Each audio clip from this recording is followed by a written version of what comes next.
guess so there's the sensor there, right there.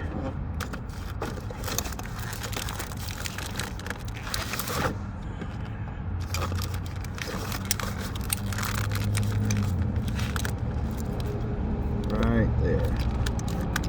See, the harness is like trying to stick itself back in there, but that there is your coolant temperature sensor right there. A 2006 Buick Lucerne with the 4.6 North Star engine, and it's a 19mm socket to take it off. So let's stay on here.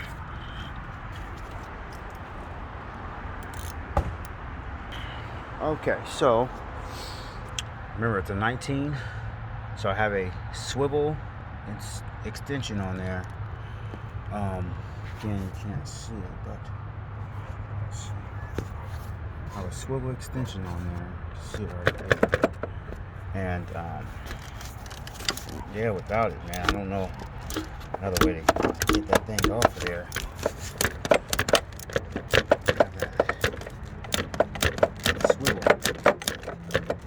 Crazy, because once you break it loose, it's pretty easy after that. You kind of turn it on by hand.